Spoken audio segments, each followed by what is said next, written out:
Kovai Tatabad racecourse மற்றும் பீளமேடு துணை மின் நிலையங்களில் மாதாந்திர பராமரிப்பு பணிகள் மே 17 அன்று நடைபெறவுள்ளதால் அன்று காலை 9 மணி முதல் மாலை 5 மணி வரை மின் விநியோகம் இருக்காது என மின்வாரியம் அறிவித்துள்ளது.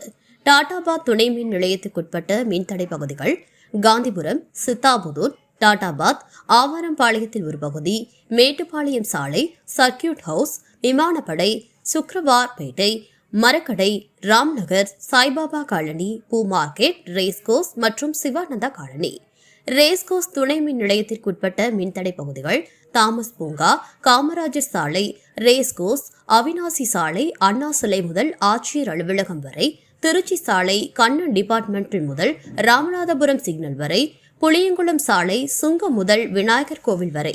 பீளமேடு துணை மின் நிலையத்துக்குட்பட்ட மின்தடை பகுதிகள் பாரதி காலனி, பீளமேடு புதூர், சௌரிபாளையம், நஞ்சுண்டாபுரம் ரோடு, புளியங்குளம், கணபதி, தொழில்பேட்டை, ஆவாரம்பாளையம், ராமநாதபுரம், கள்ளிமடை, திருச்சி ரோட்டில் ஒரு பகுதி, மீனா எஸ்டேட், உடையம்பாளையம்.